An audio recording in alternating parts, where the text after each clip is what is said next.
Erev Tov, everyone. Erev Tov. And welcome to the House of Seven Beggars. It is Monday night. It is 8 p.m. here on the east side of the United States, here in the diaspora. Therefore, it must be Zeyde Story Corner. That's right, Zeyde Story Corner once again. We aren't here last week. No, we were not here last week. So we're going to have to pick up a little bit and get caught up here. So good to have everybody here. Let's see who we got in the chat room here. Let's see. We got Guy. Hey, Guy is there, and Marshall is there, and Susan, and Veronica, and Miles, and Kelsey Lynn, and Shlomo, and Shoshi, and the whole gang. Yeah, the whole gang. And we have some people watching in the background who are not in the chat room, but we're glad they have you here anyway. We're going to be continuing reading our book, the Yiddish folktales, which we've gotten from Yivo. And we've got 9 chapters so far. Yeah, we've made it up to the chapter 9 so far, or actually story number 9, actually, since we've started this. So I guess we should probably get you on your camera and let us get rolling here.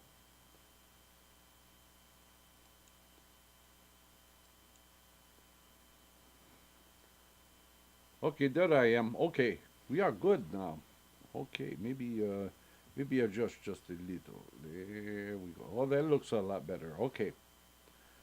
Okay, so we were here the last time we started the book, and now we are on to more stories. These are wonderful stories, old Yiddish folk tales. I love them. And this one is called Poverty Grows and Grows. Okay. Once upon a time, it's always once upon a time, isn't it? Yes, it always seems to be once upon a time. So let's just get on with the story. Okay, so we go on. Once upon a time, a poor man noticed that there was a naked stranger in his house. Can you imagine such a thing? Hey, he shouted. That would be the least I would shout. Anyway, hey, he shouted. You get out of my house, do you hear? Dear sir, said the stranger, just look at me. How can you bring yourself to drive a naked man into the street? With a stick, I would say. Now, let's just stick to the story here. Okay, so. Don't you recognize me? Oh, I'm sorry. I got a little ahead. Okay, you're right, said the poor man. That would be a sin. But tell me, who are you? Don't you recognize me? Well, to tell the truth, my name is Poverty. Well, when the poor man realized he had poverty living in his house, he was deeply distressed. He racked his brains for a way to rid himself of him. Finally, he went to a tailor's shop, described Poverty, and ordered a suit to fit. The tailor wrote down Poverty's measurements and went to work. To pay for the suit the tailor was making, the poor man had to sell everything he owned. But he gritted his teeth and bought it, because anything was better than having Poverty as a permanent guest. Finally, the tailor delivered the suit, and Poverty put it on. Sorry, Poverty smiled. It doesn't fit. The poor man turned on the tailor and cried, How could you do this to me? I paid you good money. How come you made this suit too small? Don't scold the tailor, said Poverty. It's not his fault. It's just that while you were spending the last of your money, I grew bigger. It's a good story, huh? Okay, let's go on to the next one. Okay, this story is called The Sacrifice of Yitzhak and the Caretaker of Brisk. This story is told that the leading men of the community were unsatisfied with the work of the caretaker of Rabbi Yosheber's rabbinical court in Brisk. They held a meeting and decided to fire the caretaker. Then they gave the task of dismissing him to Rabbi Yosheber, but he refused. Why not, Rabbi? The community leaders asked. You're the rabbi, and he's your employee. I'll tell you, Rabbi Yosheber replied. Since you read and know the story of the sacrifice of Yitzhak, you know that when the blessed name commanded Abraham to sacrifice Yitzhak, we find that it is written that he himself spoke the following. Take now thy son, thine only son. But when he commanded Abraham to spare Yitzhak, God sent an angel, as it is written, and the angel called to Abraham. This poses a question. Why was it that the blessed name did not send an angel at the beginning? It's a good question. And the answer is that he knew very well that no angel would have accepted the assignment. Each of them would have said, if you want to command death, you had better do it yourself. And that's the end of that story. Okay. We go on. Okay, I hope there's some longer stories. Well, I know there are some longer stories in here, but... Okay, this one is called The Treasure at Home. Now, we know this to be one of Rabbi Nachman of Breslov's stories, so... The Rebbe of Alexander used to say, many people think that when they come to the Rebbe, they will be helped. And he liked to tell this tale to young people who came to see him for the first time. One night, Isaac, the son of Rabbi Yekel, dreamed that there was a hidden treasure under the Prague side of the Warsaw Bridge. So, he traveled to Warsaw. At the bridge, he tried to reach the spot, but a soldier was standing guard there. So, he paced back and forth as he waited for the soldier to go away.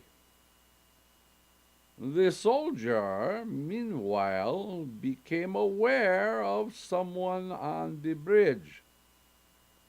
So he went up to Isaac and asked what he wanted. Isaac told him the truth, that he had a dream about a treasure buried under the bridge. The soldier said, go away. just because I dreamed about a treasure in the oven at the home of Isaac Reb Yankel's son in Krakow doesn't mean I have to go there. Isaac turned around and went home, where he took the oven apart and found a treasure that made him a very rich man. There. Okay. This next story is the fable of a bird and her chicks. It's not one of my most favorite stories, though. You'll see why. Once upon a time, here we go with the once upon a time. Yeah, let's just go on with the story. Once upon a time, a mother bird who had 3 chicks wanted to cross the river. She put the first one under her wing and started flying across. As she flew, she said, "Tell me, child, when I'm old, will you carry me under your wing the way I am carrying you now?" "Of course," replied the chick. "What a question!" "Ah," said the mother, "you're lying." With that, she let the chick slip and it fell into the river and drowned. You see why it's not one of my favorites? The mother went back for a second chick, which she took under her wing. Once more, she was flying across the river, and she said, "Tell me, child, when I am old, will you carry me under your wings the way I am carrying you now?" "Of course," replied the chick. "What a question!" "Ah," said the mother bird, "you are lying." With that, she let the second chick slip, and it also drowned. Then the mother went back for the third chick, which, if I had been that chick, you know what I would have said? "No, thanks. I think I'll stay on this side of the river. That's okay." But she went back for the third chick, which she took under her wing. Once more she asked in mid-flight, "Tell me, child, when I am old, will you carry me under your wing the way I am carrying you now?" "Ah, no, mother," replied the third chick. "How could I? By then I'll have chicks of my own to carry." "Ah, my dearest child," said the mother bird, "you are the one who tells the truth." Which she carried the third chick to the other side of the river bank. Interesting story, huh? Okay. This story is called Letting in the Light. The Rebbe of Apt once asked Rebbe Pirskei why he did not watch his disciples to make sure that they obeyed all the precepts and prayed piously. The Rebbe of Pirskei replied, "Let me tell you a tale. Once, 3 men were confined in a pitch-dark prison. 2 of the men were intelligent, but one of them was a simpleton who knew nothing at all. He couldn't put his clothes on. He didn't know how to eat. Nothing. One of the intelligent men worked hard to teach the simpleton to dress himself, to eat, to hold a spoon, and so on. The other intelligent man did nothing at all. One day the hard-working man asked the indifferent one, "Why don't you make some effort to help teach the simpleton?" The other replied, "In this darkness you'll teach him nothing, no matter how many years you spend. I use my time thinking of ways to break a hole in the wall to let in the light. When that happens, he'll learn on his own what he needs to know." And there we have. Okay. This story called Bad Luck. Well, there's a lot of stories about luck and poverty and so on and so forth. Okay. So, once upon a time, do I have to say it again? No, never mind, I won't. Once upon a time, there were two brothers, one rich, the other poor. The rich brother supported the poor one, but there came a day when the rich man's wife said, "Enough! You've given him enough! No more!" Well, what was the poor brother to do? Then he thought, it might be a good thing to take my family and move to another town. Who knows? A change of place, a change of luck. Or muzzle. He gathered his household goods, put them in and his wife and children into a wagon and drove off. When he had gone some distance, he remembered that he had forgotten a pot. He stopped the wagon and ran back to his house for it. And inside he found a tall stranger leaning against a pillar. The stranger seemed very pleased to see him, which frightened the poor man. He stacked up the pot and ran off to the wagon, but looking back, he saw the stranger running after him. "Sir," said the poor man, "what do you want from me?" "Don't you know who I am?" asked the stranger. "I'm your bad luck. Where you go, I go." And he climbed into the wagon. Well, there was nothing to be done. So the poor man drove on with a heavy heart until they entered a forest.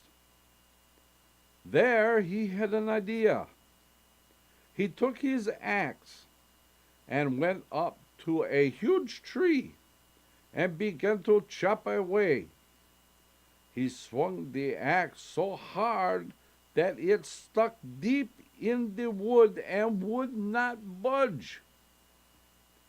"See here," he said to the tall man, "it's true you're my bad luck, but that doesn't mean you can't help me out a little.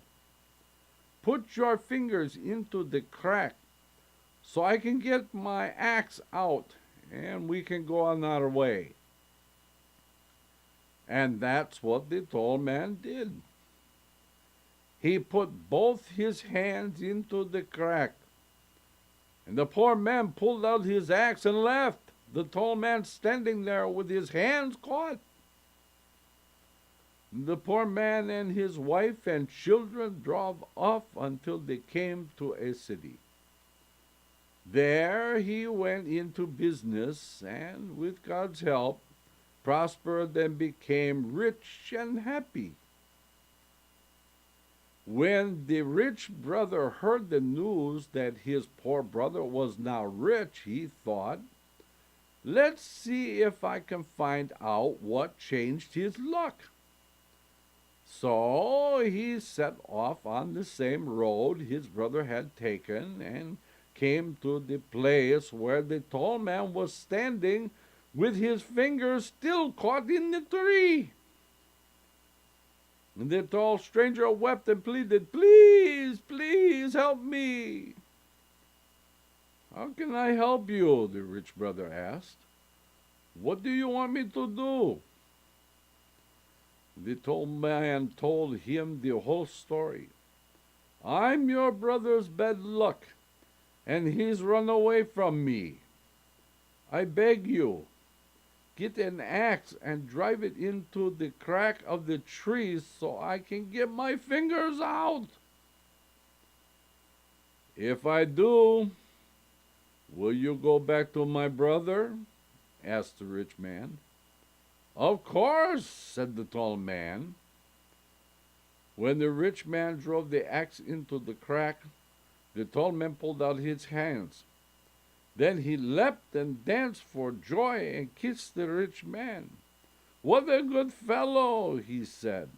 "From now on, I live with you.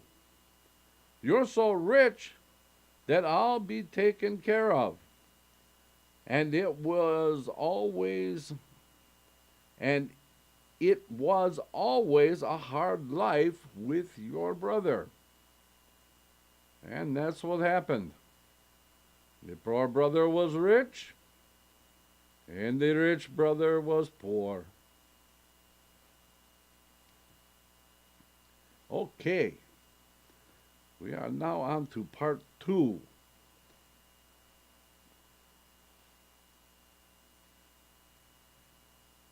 You have to get to the story. Yes, I know we have to get to the story. Okay.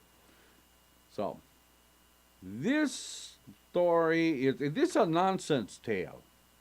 This is called A Pain in the Neck. Okay, see if you can keep up with this. Once upon a time, there was a very rich poor man. He had no children except for 9 daughters. His oldest son took it into his head to go to the fair. So he saddled a match, rode up the chimney, and was driven riding to the water.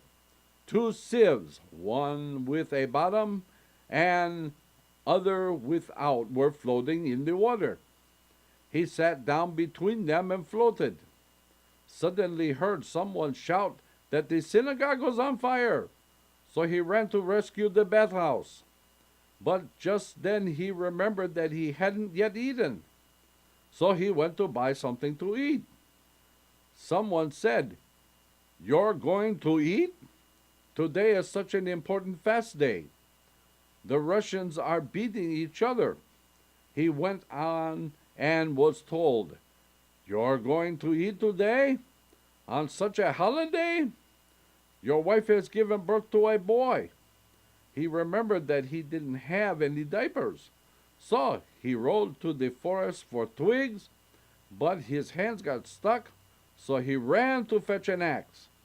As he went, he saw a fly at the tip of the church steeple, and she didn't look well. So he went to the doctor for medicine. Then he ran into the city to get a pain in the neck, because he was a pain in the neck. Did you get that? Good. Okay. This one is called the Six-Pointed Hamantashen. It's a Purim tale. We're going to have to remember this for Purim.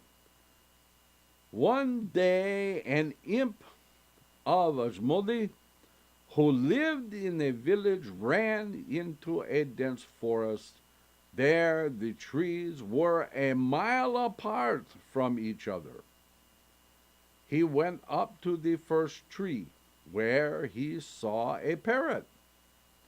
He went up to the second tree, where he saw a flea as big as a walnut. Well, if you have a nut, you crack it. And when you crack a nut, 13 yards of cloth come out. If you have cloth, you become a merchant. And if you are a merchant, you travel to markets. When he got to the market, he saw a peasant woman and bought a turkey from her. He brought the goose home and roasted the chicken. He asked his wife to make him an omelet with 6 eggs. So she made him a 6-pointed hamantashen. And she was frightened and died. So he had to sit down to mourn her for 7 days. So he sat down at 7 and at so he sat down at 7.5 kopecks per month and did not have enough. So he added a bit. And if you have a bit, you have to take it to the synagogue. Arriving at the synagogue, he saw 3 men quarreling. He asked, "Why are you quarreling? Why don't you cast lots?" So they cast lots, which showed the Saturday before Pesach as auspicious. On the Saturday before Pesach, it's a good deed to mikvah. You put your foot in the oven. If you put your foot in the oven, you'll get dried out. If you get dried out, you pull on a sock. If you pull on a sock, you have to bite. And so he took bites out of the living and the dead. His dead wife said, "Why are you taking bites out of everyone? Why don't you take a bite out of yourself?" So he began to take bites out of all the food. Food spills. And if it spills, you get an itch. And if you get an itch, you go to the doctor who says, "Why should I guess? Let the rabbi guess. Let the rabbi hit on it." So the rabbi struck the window pane. And if you strike a window pane, things get mushy. And if they get mushy, you get butter. And if you have butter, you spread it. And if you spread it, you drive off. And so he drove off right into a huge mud hole. And if we ever get out of it, we'll go on with this tale. And it's the end. Still stuck in the mud. Okay, so we are at the halfway point of our time today. We are going to take our break. And when we come back, we are going to read a tale of 2 brothers. So please, everybody stay tuned and we will be back. I think we got the order mixed up on the videos. We shall see.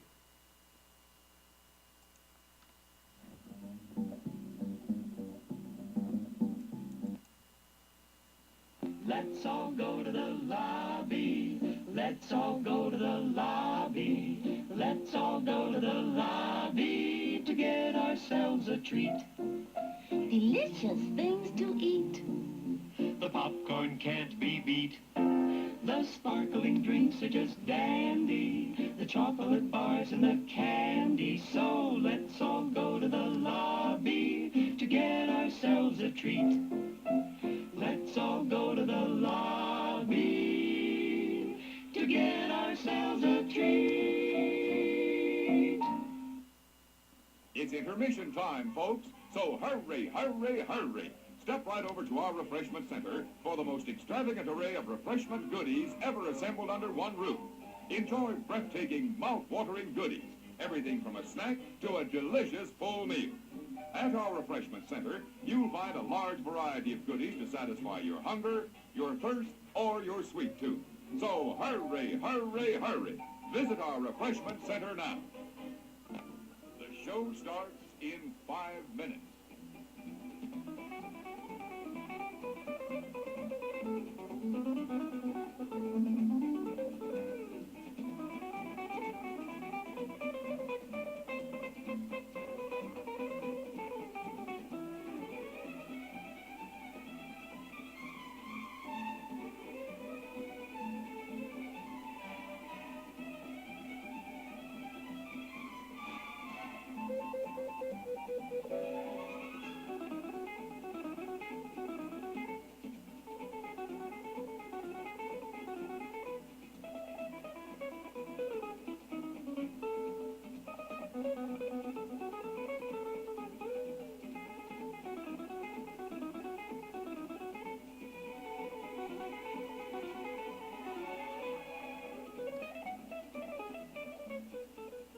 The show starts in 4 minutes.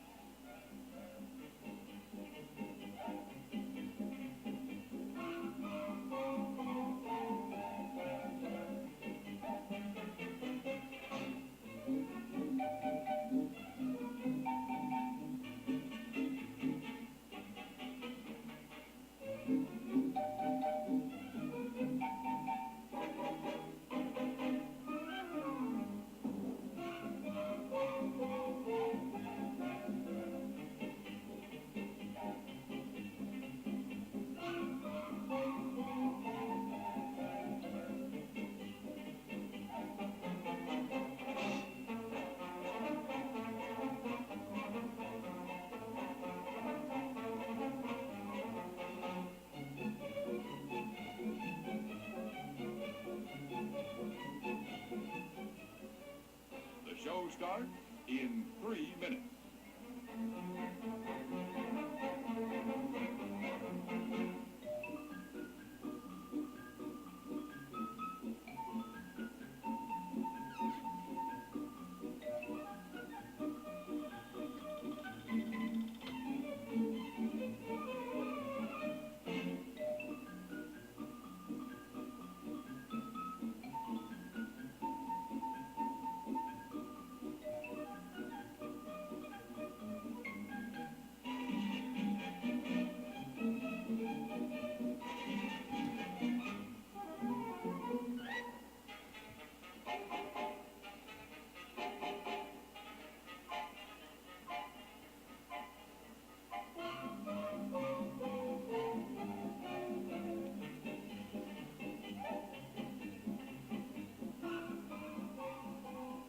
The show starts in 2 minutes.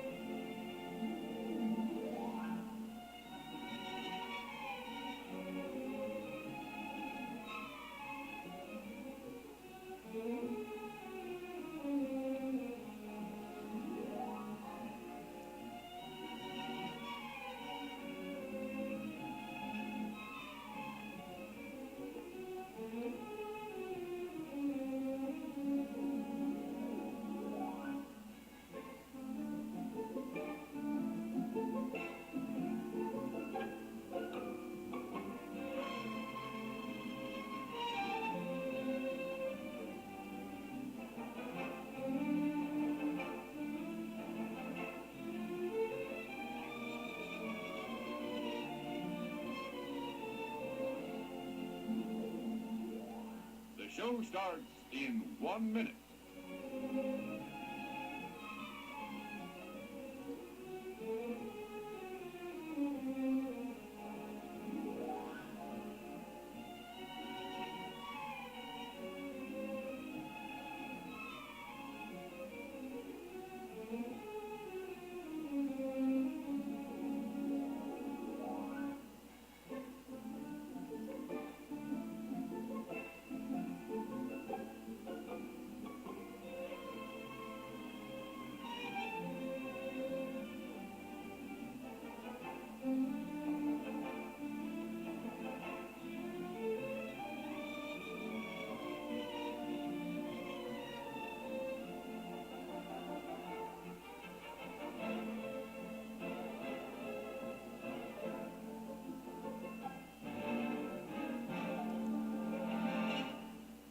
now, on with the show. And we are back, just as promised. Okay, so I see we have a few people who have joined us. I see Miles is here, and Kelsey Lynn, and Shlomo, and Shoshi, and Roberta, and Kathy, and Sandor's Illusion, and Susan Connor, and then Susan Connor left, and Guy is still here, and Veronica is still here, and all the rest. Okay, so let us review. What have we learned so far tonight? Number one, if you have a mother bird who wants to take you across the bridge or across the river, tell her no thank you. And if you are poor, always carry an axe with you. Okay, so now we go on with these stories, okay? Okay, this one is called A Tale of Two Brothers. Once upon a time in a small town, there lived a father and mother who had two sons. One of them was clever, and the other was foolish. When they were children, the foolish son used to sit by the fireplace, gnawing away at the Keruv bread. He had a sack beside him while his clever brother was off studying in school. And this is why the father and mother loved the clever brother. He was their pride and joy. When the two brothers were no longer small, the foolish one still sat beside the fireplace eating his carob bread, as if there were nothing better to do. However, his clever brother, looking about him, now understood what a poor man his father was. He mulled the matter over for a while. Then he said one day to his parents, "Look, I'm almost grown up. What will become of us in our poverty? If you let me, I'd like to go out into the wide world and seek my fortune. I'll work hard and bring home a lot of money so we can rebuild the house and live like proper people." That's a good idea. What he said pleased his parents. They kissed him and hugged him and loaded him down for his journey with the best that they had. A great sack of butter, biscuits, apples, pears. This will make me hungry. And other good things. Then they gave him what money they could spare and sent him on his way. The boy, feeling cheerful and lively, left the town and was soon in the country. As he walked along, a dog came running toward him. The poor thing was filthy, matted, and hungry, and it said, "Dear boy, I beg you to wash me and comb me and give me something to eat. I'll show you my gratitude one day." But the boy was, after all, a clever fellow, and not much to be fooled. He said, "Beat it, you dog. My father wouldn't do such a thing, and neither would my mother, and I'm not to do either." And the dog ran away. The boy went on a bit further, until he came to a well. A green mold floated on the water surface, and there was mud everywhere. The silver cup hanging beside it was tarnished. The boy was thirsty and would have drunk, but he was repelled by the filthy well. Then the well spoke to him. "Dear boy, I beg you, clean me up. Scour my silver cup and clear away all the mud. I'll show you my gratitude one day." The boy said angrily, "My father wouldn't do such a thing, and neither would my mother, and I'm not about to either." With that, he went on his way.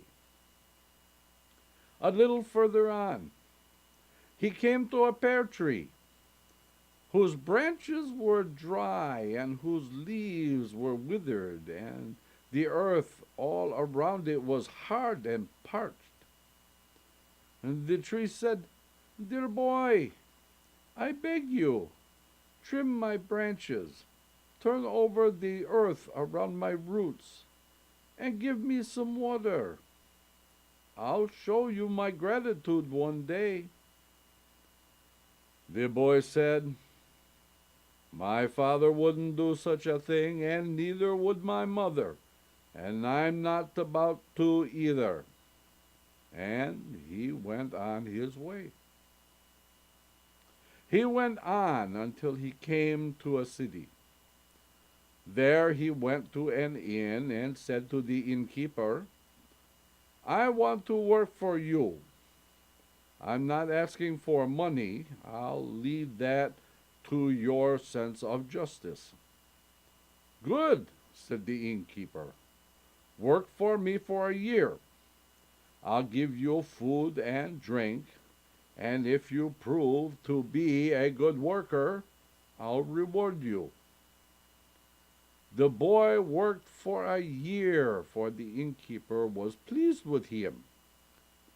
When the boy asked for his wages, the innkeeper said, "I won't give you money, but if you'll go into my stable, you'll find horses and wagons, large chests and small chests, old horses and young horses, new wagons and old.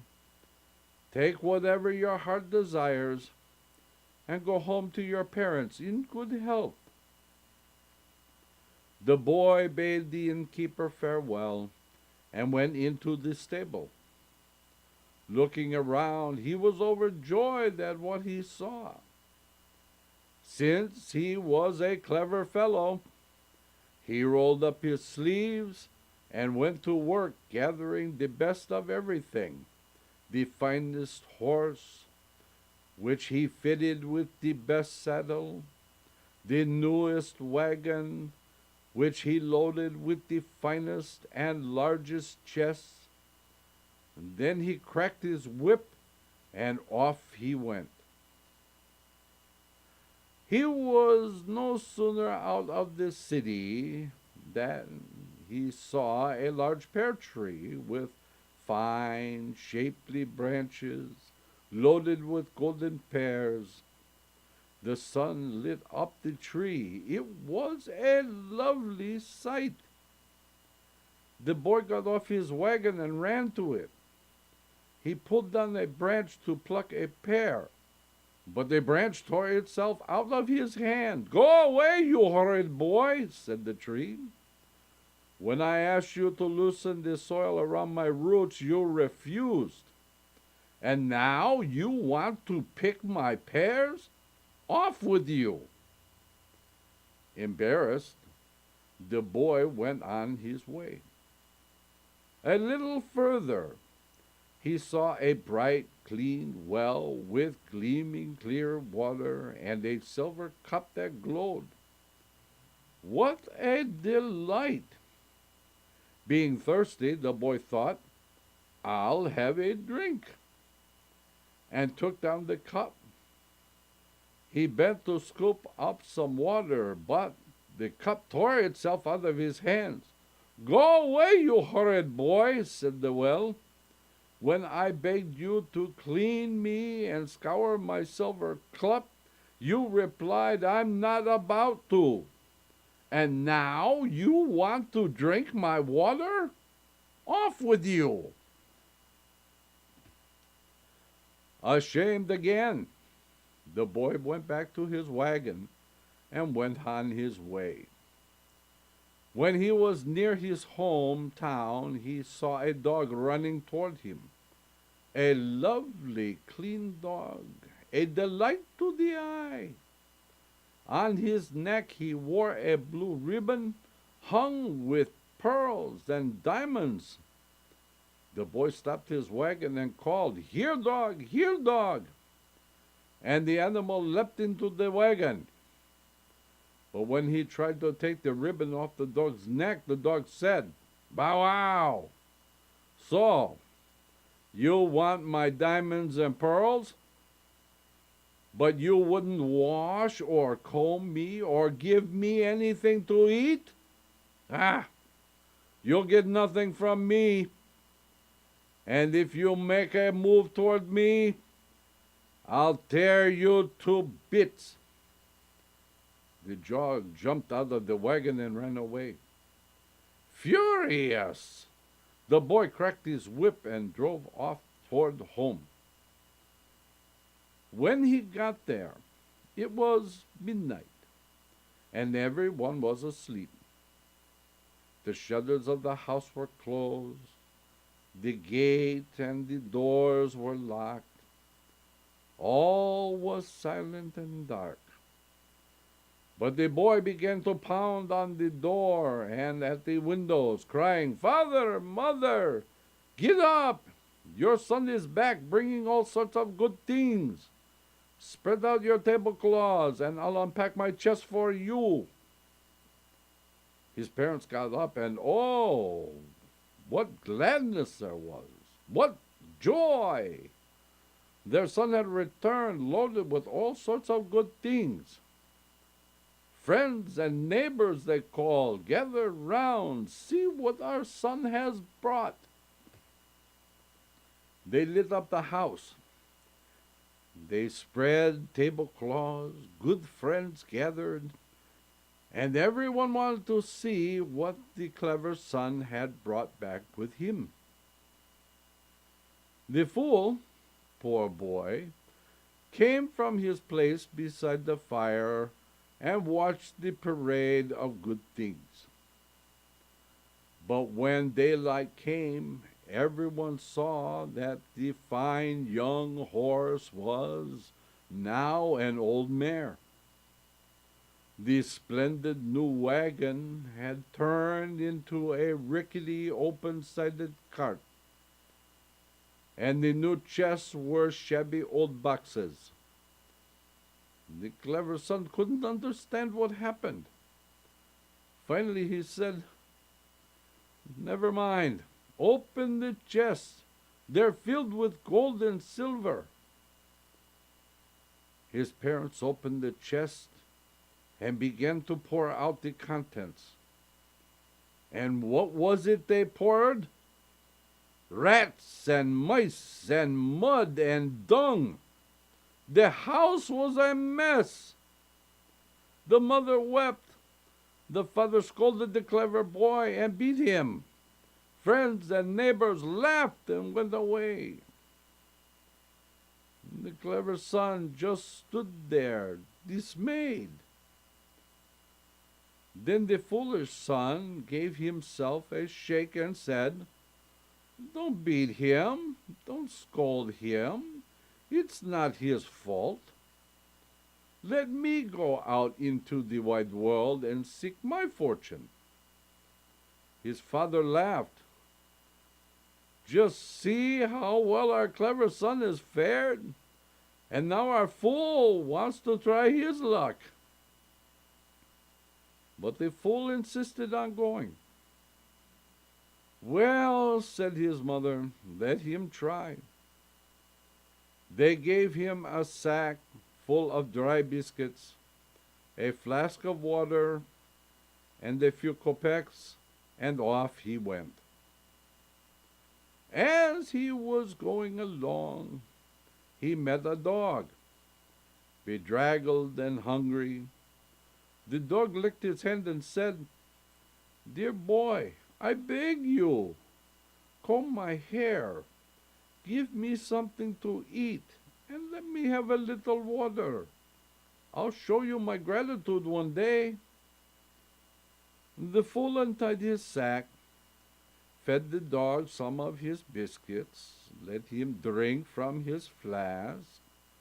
Then, having washed the dog and combed out its tangled hair, the fool went on his way. As he walked, he came to a well. He saw that the surface of the water was green with mold. There was mud everywhere, and the silver cup hanging beside the well was tarnished. The well said, "Dear boy, I beg you, clean me up, please, and scour my tarnished cup. I'll show you my gratitude one day." The fool rolled up his sleeves and went right to work. He cleaned up the well, scoured the silver cup, and cleared away the mud.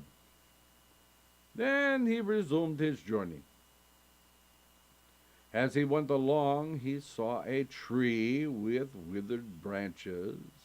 Its leaves were dried out, and the soil that its roots was parched and hard. The tree said, "Dear boy, I beg you, cut back my branches, dig up the soil at my roots, and give me some water. I'll show you my gratitude one day." Again, the boy rolled up his sleeves.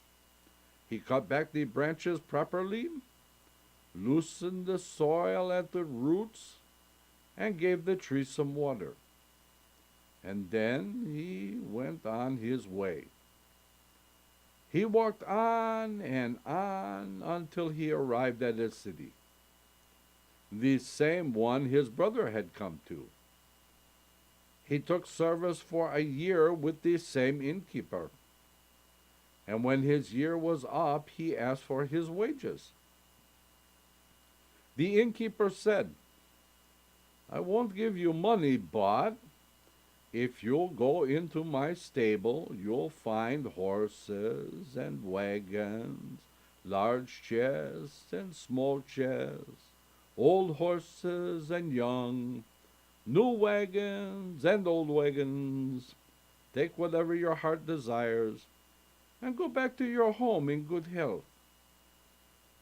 The fool bade farewell to the innkeeper and went into the stable. Seeing all that was there, he grew confused. He was a good master, the fool thought. He trusts me, so I won't betray him. I'll take the old horse, the old wagon, a couple of small chests. That'll be enough. Well, since he was a fool after all, the result was that he picked out the very worst things in the stable and drove off with them. As he was riding along, he saw a pear tree laden with golden pears. Feeling the urge to eat one, he approached the tree and said, Pear tree, may I pluck a pear from your branches?" The pear tree, hearing him, rustled its leaves. "Dear boy," it said, "pluck as many pears as you like. It was you yourself who cut back my branches and cleaned me up." The fool plucked a pear, for which he thanked the pear tree, and drove on. In a while he saw a well. Since he was thirsty, he approached the well and said, "Dear well, may I drink some of your water?" The moment the well heard him, its water sparkled and its silver cup leapt into his hand. "Drink, dear boy," said the well. "Drink to your heart's content. You yourself cleaned me up. Take the silver cup as a memento." The fool took the silver cup and thanked the well. Then he drove on, the sun shining brightly. His horse moved at a lively pace, and his wagon gleamed. As he went on, he saw a dog running toward him. A lovely dog, so well groomed that it was a delight to the eye. Around its neck it wore a blue ribbon, hung with pearls and diamonds. The dog, seeing him, jumped into the wagon and said, "Bow, wow, wow, dear boy, take the pearls and diamonds from my neck. They're a gift for you, because you washed and combed me, and you fed me, and gave me water to drink." The boy took the pearls and diamonds and thanked the dog, and then he drove on. And thus, loaded with good things, he arrived at his home. It was already midnight, and everyone was asleep. So he sat down on the porch and waited for the sun to rise. In the morning, he knocked on the door and cried, "Father, mother, open up! Your foolish son has returned. Spread out your tablecloths and bed linen, and I'll empty my chest into them." His parents got up and let him in. His mother said, "You want me to spread tablecloths out? Sackcloth will be good enough for you." But when the chests were opened, his parents began to pour out its contents. The whole house glowed from the gold and silver and diamonds and pearls and assorted treasures that tumbled out.